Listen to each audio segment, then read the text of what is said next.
Ами някой път човек трябва да стигне до дъното да намери Господ. Нали, ние всичко е окей, смиши Вселената, Милената, но то Вселената и Господ, той си има име. И Исус е част от Светата Троица, както и съм го усетил и просто няма как да се изгрива душата и да лъжа. Аз затова съм тук, за да кажа, че Господ е истински, Исус е истински. За всички хора, който повярва в Него, няма лимит. Разкриваш си целият потенциал. И всичкото е да прославим Неговото име. Ние винаги сме грешни, няма значение. Каквото и да стане, ти си роден и си грешник. Ако имаш, който и закон да нарушиш от 10, си грешник. Дори да си помислиш някои от нещата, си грешник. Така че, което означава, че просто трябва да приемем Исус като нашия Спасител и това е единственият начин, който да имаш живот след смъртта.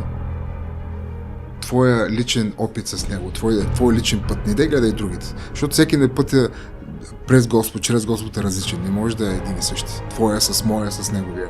Трябва да извървиш твоя път. Така че не да гледай другите. Просто върви по твоя път. Всички сме равни. Да. Абсолютно всички хора пред Господ сме равни. Той като навиди не вижда с какво си облекан. Той ти вижда сърцето.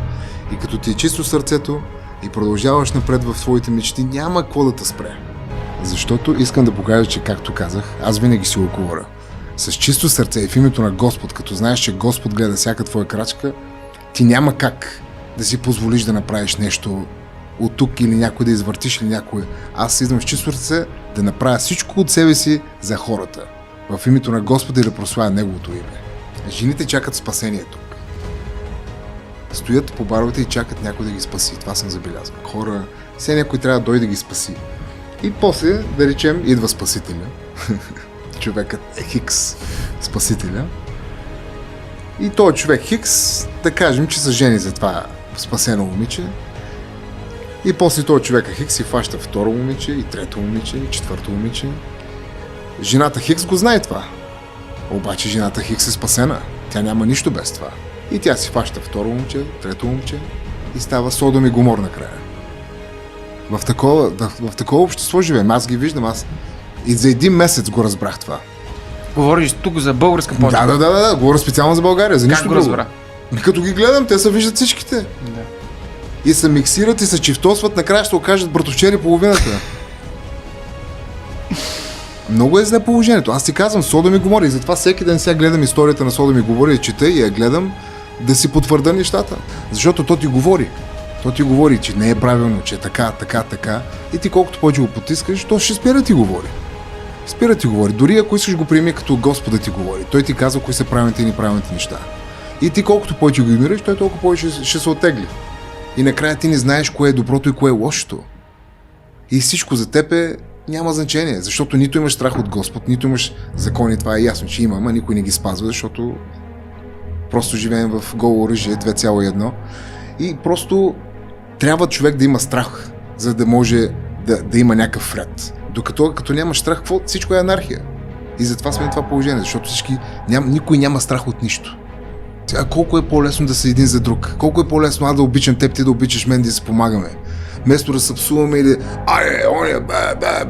колко повече енергия изхъбяваш, толкова повече гадни емоции. Защо си го причиняваме? И през толкова момент съм минал, които Господ ме е държал за ръката. Ръчно ме е държал и ми е казвал къде да хода. И просто като стане, няма как ти да му обърнеш гръб на Господ и да му кажеш: аз твой път не го харесвам, аз искам моя. Просто трябва да следваш до край. Как комуникираш с Господ? Чрез молитви, чрез просто нормален разговор, медитации, някой път върху различни библейски scriptures, както и да се казва на български. Да, мотиви, всякакви такива начини, да. То е просто нормален разговор, трябва да имаш връзка с Исус, защото Той е пътя, истината и живота. Ами ти може да питаш каквото си искаш, бих казал, че би ти отговорил, но хората някой път чакат някакси такъв директен отговор, докато той по различен начин някой път работи. Мен просто някой път, като медитираш върху някой пасаж, идват различни мисли в главата, различни спомени, което и после мен ми се е случило няколко пъти, те облива обливат едно чувство, което е като нищо друго. просто отгоре, от петите, от главата до петите да облива едно спокойствие, една топлина. Не мога да кажа дали е Господната любов или просто, но знаеш, че Той е там. Просто го усещаш и усещаш му присъствието. И като такова чувство никога съм нямал другаде.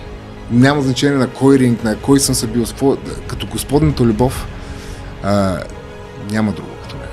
Да имат повече вяра, това бих казал. Не знам как друг начин да го кажа, без вяра не става. Всичко друго е тъпкане на едно място и лутане в тъмното, докато светлината е около нас и просто трябва да поемем пътя и да се изберем.